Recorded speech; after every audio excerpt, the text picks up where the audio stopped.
జరిగింది. మహమూద్ గారు చాలా అవలీలుగా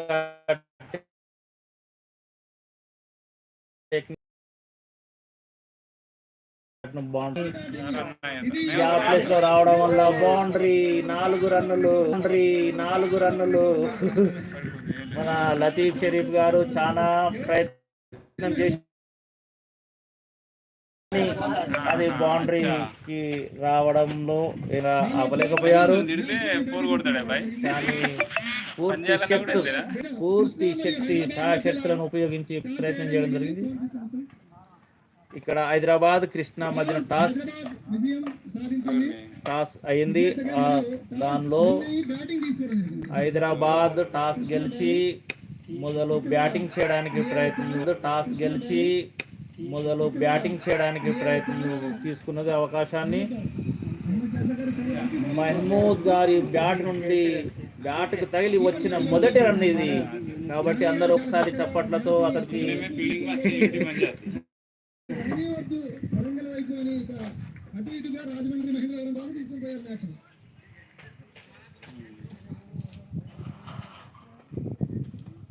వైడ్ బాల్ ఇది అహ్మద్ పాషా నుండి వైడ్ బాల్ గా ధృవీకరించడం జరిగింది. దాదాపుగా ఆట వేయడానికి దగ్గరలో ఉంది. గోదావరి వైపు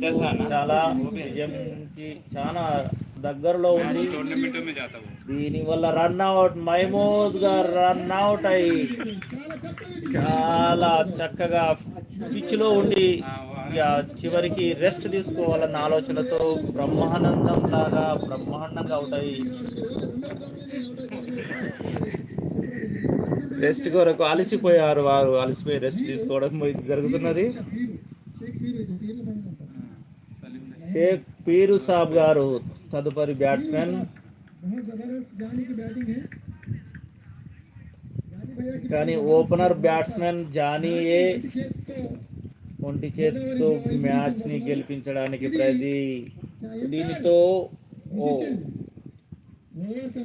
ఓవర్ కంప్లీట్ అయిపోయేది.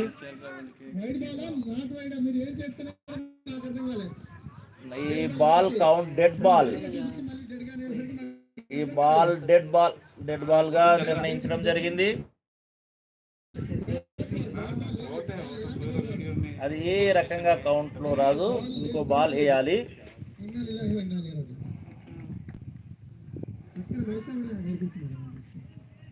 మంచి చాకచక్యమైన బాల్ ఇది. పీరు గారు దాన్ని అదే రకంగా ఆ బాల్ను అర్థం చేసుకొని మంచిగా దాన్ని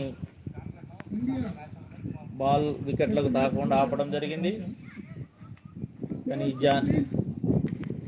స్కోర్ 41 రన్నులైన ఇంకా 16 రన్నులు మాత్రం కావాలి. 16 రన్నులు కావాలి. ఇంకా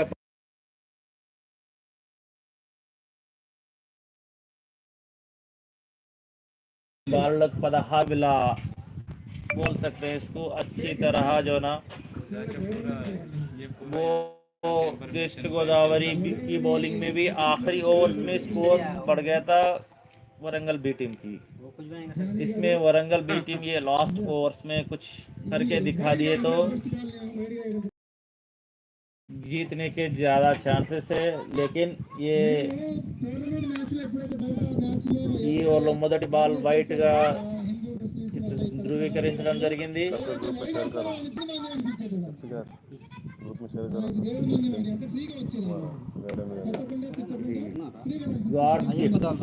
ఇలాంటి రన్స్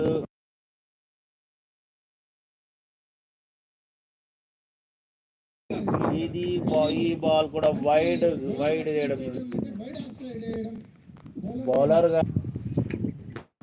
బౌలర్ వరుసగా హ్యాట్రిక్ వైడ్స్ ఇచ్చి తదుపరి బాల్ మంచి బాల్ వేయడం అంటే అనగా ఈ ఓవర్లో మొదటి బాల్ గా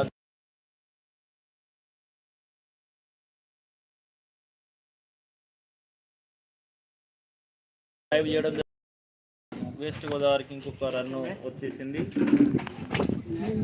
దీని తర్వాత ఇంకా 2 ఓవర్ల ఆట ఉంది. కానీ రన్స్ దాదాపుగా దగ్గర 89%